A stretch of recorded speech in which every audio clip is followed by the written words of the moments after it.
안녕하세요. 김희영입니다. 네, 오늘은 2025년 3월 7일 금요일이고요. 오늘은 제가 약속이 있어가지고 외출을 하고 이렇게 집에 와서 영상 일기를 켰습니다. 네, 오늘은 여러분들께 말씀드릴 내용은 직장에서 안 좋은 말을 들었을 때 그 안 좋은 말을 가지고 나에게 좋은 에너지로 쓸 수 있는 방법에 대해서 이야기를 하면 좋을 것 같아서 이렇게 영상 일기를 켰습니다. 저 같은 경우는 제가 어떤 모임이나 약속을 나갔을 때 몇몇 분들이 회사에서 안 좋았던 일에 대해서 저에게 이야기를 하는 경우가 있어요. 거기에 대해서 고민 상담을 할 때도 있고, 저는 제가 직장 생활에서 겪었던 일은 다른 사람한테 말을 잘 안 하는 편이거든요. 그리고 좀 제 스스로도 컨트롤을 좀 잘 하는 편이고, 제 주변에서 저에게 그런 고민 상담을 했을 때 어떻게 해결하면 좋겠다라고 이야기를 하면 다들 그런 식의 방식도 괜찮은 것 같다 이렇게 이야기를 해주시는 분들이 계셔서 이 이야기가 좀 도움이 될까 싶어가지고 또 영상 일기로 남겨볼까 합니다. 이게 직장 생활할 때 뭐 상사라든지 아니면 동료라든지 안 좋은 얘기를 들으면 당연히 기분이 나쁠 수밖에 없잖아요. 저의 뭔가 여러 가지 그런 상황들에 대한 예시를 들어드리면, 제가 예전에 어떤 홍보팀을 다닐 때 직장 상사가 본인이 어떤 성과를 내야 되는데 그 성과에 대한 조급함이 있었던 거예요. 그래서 이제 저를 되게 몰아세우면서 이 성과를 빨리 내주기를 바라는 듯이 조급하게 했던 분이 계세요. 그래서 뭐 그냥 요즘 같은 시대에는 절대 그런 일이 있어서는 안 되겠지만, 제가 쓴 보고서 같은 그런 샘플을 가지고 가면 그걸 얼굴에 탁 뿌리면서 3시간 동안 저한테 막 너는 정말 쓸모없는 사람이야. 아무튼 되게 안 좋은 말들을 저에게 쏟아부은 거죠. 그때 한 3시간 동안 그 복도에서 그런 얘기를 들으면서 되게 자존심도 많이 상하고 이랬던 적도 있었고, 또 한 번은 제가 할 수가 없는 되게 물리적인 상황에 놓여 있는데 이걸 반드시 넌 해야만 해 하면서 이제 그 채찍을 가하면 더 잘 할 줄 알고 당근 없이 채찍질만 하는 사람도 있었어요. 근데 그런 상황에서도 저는 되게 제 자신을 컨트롤하면서 버텼는데요. 안 좋은 말을 들었을 때의 저의 그 생각하는 그 순서를 한번 생각해보면, 우선은 첫 번째로 저한테 막 이렇게 쏟아붓잖아요. 그냥 거의 예를 들면 감정 쓰레기통이라고 생각하고 저에게 막 자신의 감정을 배설하는 사람들이 있잖아요. 그 얘기를 딱 듣고 제가 안 좋은 생각이 딱 들면 첫 번째로 생각하는 게, 이 사람은 어차피 내 인생에서 1%도 소중하지 않은 사람이야 라고 생각을 해요. 내 인생은 소중하고 내 시간도 정말 소중한데 이 사람 때문에 이 사람이 나에게 안 좋은 부정적인 감정을 심었다는 그 사실을 화나는 시간, 분노하는 시간마저 저에겐 너무 아까운 거예요. 내 인생에 그렇게 중요하지 않은 사람인데 이 중요하지 않은 사람이 나에게 감정 쓰레기통으로 나에게 그냥 별 볼 일 없는 말을 막 내뱉는 게, 이 사람도 자기 감정을 그냥 쓸데없이 버리는데 이 감정은 내가 받아봤자 내 인생에 아무런 도움이 없다라고 생각을 하는 거죠. 그런 생각들을 계속 반복적으로 생각을 하면서 저 사람이 잘못된 거야, 내가 잘못된 게 아니야 라고 생각을 하면서 그렇게 그 시간이 지났던 것 같아요. 왜냐면 저도 그렇게 안 좋은 말을 들었을 때 제 스스로 자책했던 경우도 많거든요. 근데 보통 자책을 하게 되면 이게 가스라이팅 같이 돼버리더라고요. 그러니까 이게 가스라이팅에 들어가지 않기 위해서는 저 사람은 내 인생에서 크게 중요하지 않은 사람이야 라고 생각을 하는 거죠. 그리고 여기서 조금 더 건설적으로 발전을 하자면, 이 사람의 그 안 좋은 에너지를 저에게는 좀 제 미래를 바라보는, 제 미래를 조금 더 성장시킬 수 있는 에너지로 전환을 하는 건데요. 요즘 세상에 평생 직장 없잖아요. 그리고 저 같은 경우는 경력을 쌓아서 다른 직장으로 갈 수 있다고 생각을 하기 때문에 그 사람이 나에게 안 좋은 얘기를 하면 이 사람에게서 빨리 벗어나기 위해서 내가 뭘 해야 될까라고 생각하는 거죠. 이 사람에서 벗어나기 위해서 내가 할 수 있는 노력은 포트폴리오를 최대한 단단하게 잘 쌓아서 빨리 이 회사를 퇴사하는 포기하는 것밖에 답이 없는 거예요. 그러니까 조금 더 이 사람이 나에게 안 좋은 이야기를 하고 분노를 쏟아낼 때마다 이거를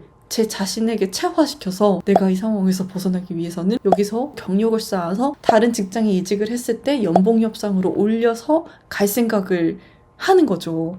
그렇게 하면 조금 더 이 분노 에너지로 제 일을 열심히 하게 되더라고요. 근데 이게 제가 이렇게 말을 해도 딱 순간적으로 그 얘기를 딱 들었을 때는 이게 참 잘 안 되잖아요. 이게 막 이 지금 분노 에너지를 저의 성장 에너지로 바꾸기 위해서는 되게 많은 훈련이 필요한데 이 훈련을 하기까지 되게 오랜 시간이 걸렸어요. 저도 거의 20대 평생을 이런 생각을 하면서 회사 생활을 했으니까 그러려면 어쨌든 지금 이 사람이 나에게 안 좋은 말을 했고 내가 기분이 상했고 그럼 지금 이 상황에서는 제가 에너지를 풀어야 하잖아요. 계속 감정을 쌓아놓게 되면 저도 폭발하는 수가 있으니까. 그럼 이 분노 에너지를 받았을 때 어떻게 이 지금 건설적인 에너지로 바꾸기 위해서 할 수 있는 좀 몇 가지 마인드 컨트롤 방법이 있는데 우선은 첫 번째는 이 상황에서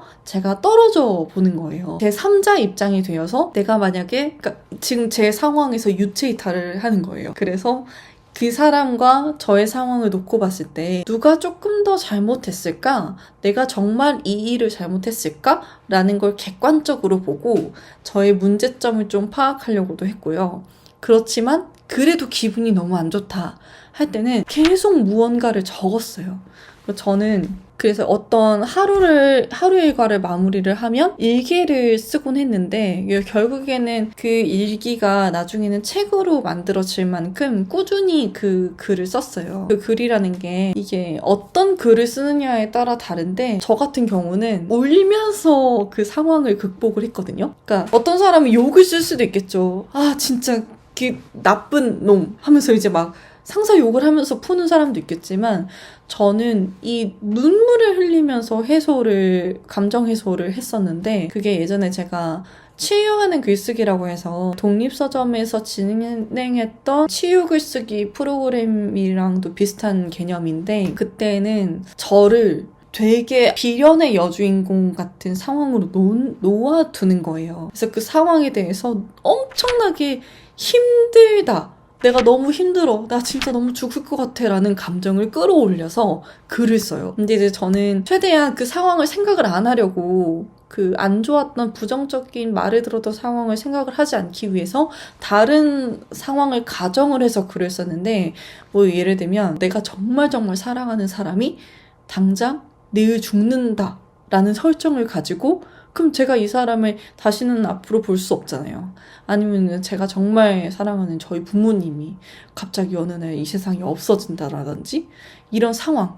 그리고 혹은 내가 내일 모레 죽을 사람처럼 유언장 같이 글을 쓰는 거예요. 근데 글을 쓰면은 아무래도 저는 그런 이별과 헤어짐에 대한 상황이 너무너무 슬프고 눈물이 나는 상황이기 때문에 글을 쓰면서 계속 울어요. 그래서 그냥 너무 막 가슴이 벅차서 너무 슬퍼서 진짜 막 그럴 정도로. 그래서 이제 그냥 나중에 어떻게 보면은 그 사람이 나에게 분노의 감정을 배설했듯이 저는 저의 슬픔으로 제 감정을 글 속에다가 배설을 하는 거잖아요. 그런 식으로 막 울면서 한참 글을 쓰고 나면 되게 마음이 개운해지더라고요. 그런 식으로 뭔가를 적어내면서 제 감정을 표출하려고 했었어요. 그리고 이 감정들을 다 이제 풀고 제 3자 입장이 되어서 제 입장도 한번 봐보고 그렇게 되다 보면 조금 더 냉정하게 이 상황을 판단하려고 노력을 했어요. 아까 말한 것처럼 걱정이 아니라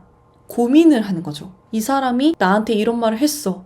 나 앞으로 어떻게 회사 생활하지? 라는 걱정이 아니라 내가 얘한테서 벗어나기 위해서는 내가 앞으로 뭘 해야 될까? 이런 생각을 하면서 이제 건설적인 생각들을 하면서 버텨나갔습니다. 근데 이제 뭐 그렇게 생각할 수도 있죠. 그냥 힘들면 때려치면 되지 왜 그걸 버티고 있냐라고 생각을 하실 수도 있는데 저는 그렇게 생각하거든요. 그냥 한 직장을 얼마나 오래 다녔는가도 이직을 했을 때 플러스 요인이 된다고 생각을 해요. 왜냐면 너무 직장을 자주 바꾸면 이 사람은 끈기가 없다, 뭐 책임감이 없다라고 생각할 수도 있기 때문에 그래도 저는 보통 2년은 다니려고 노력을 했어요. 그래서 2년에서 3년 정도 직장을 다녔고 그렇게 해서 이제 포트폴리오를 열심히 쌓아서 다음 직장을 갔을 때 연봉을 더 올려서 간다든지 그런 식으로 해서 직장 생활을 하고 있죠. 근데 지금 생각해보면 이런 식으로 어쨌든 그런 분노의 에너지를 건강한 나만의 좀 내가 성장할 수 있는 에너지로 바꾸는 게 저는 제 스스로는 좋다고 생각하는 게 결국에는 그 사람이 뱉어낸 감정마저 내 것으로 만드는 거잖아요. 나에게 좋은 것으로.